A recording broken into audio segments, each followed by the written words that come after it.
لوگ معجزات کا انکار کرتے ہیں، اس پر حضرت بحر العلوم رحمۃ اللہ علیہ ایک جملہ لکھے ہیں جو بالکل یعنی آپ کہہ سکتے ہیں اس کو گولڈن لائن ہے وہ، جس سنہری پانی سے لکھے جانے والی لائن ہے، بہت زبردست.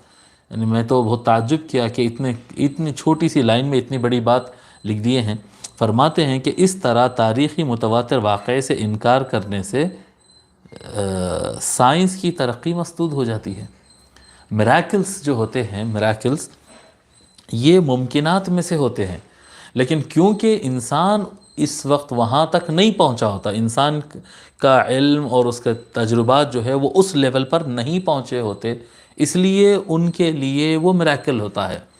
میراکل ناممکن نہیں ہوتا ہے. معجزات جو انبیاء علیہ السلام جو معجزات دکھاتے ہیں وہ معجزہ ناممکن شے نہیں ہوتی ہے، لیکن اس وقت عقل وہاں پر نہیں پہنچی ہوئی رہتی ہے، اس لیے عقل وہاں پر حیران رہ جاتی.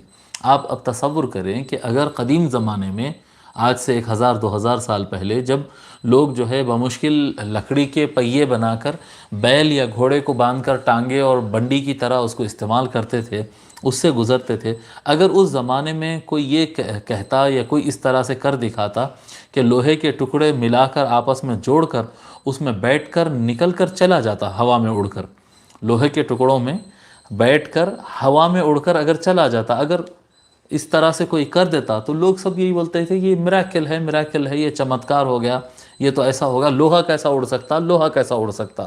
جی یہی بات ہوتی تھی. لیکن آج کے زمانے میں تو بالکل عام بات ہو گئی، وہ ہر پلین اڑ رہا ہے، ہر جگہ ہیلی کاپٹرس اڑ رہے ہیں، پلینس اڑ رہے ہیں، راکٹس اڑ رہے ہیں، لوہا پلاسٹک سب کچھ ہے اس کے اندر. ایک آدمی کو نہیں، 500 آدمی کو لے کے اڑ جا رہے ہیں. جمبو پلینس آ رہے ہیں، 400 500 آدمی کو ایک ساتھ لے کر وہ اڑ جا رہے ہیں. تو یہ کیا چیز ہے؟ یہ اس زمانے کے لیے میراکل تھی کیونکہ عقل وہاں تک پہنچا نہیں تھا. جب تحقیق کرتے کرتے اس کے کئی 100 سال کئی 1000 سال گزرنے کے بعد جب پلین اڑنے پہ آ گیا تو یہ کوئی چیز عجیب نہیں رہی، کوئی چیز عجیب نہیں رہی. تو یہ یعنی انسانی عقل باضابطہ عام عقل جب کسی لیول تک نہیں پہنچا ہو، یا اس زمانے کے علماء اور بڑے لوگ وہاں تک نہیں پہنچے ہوں، اور کوئی شخص کے ہاتھوں وہ کام ہو جاتا ہے تو وہ میراکل ہو جاتا ہے.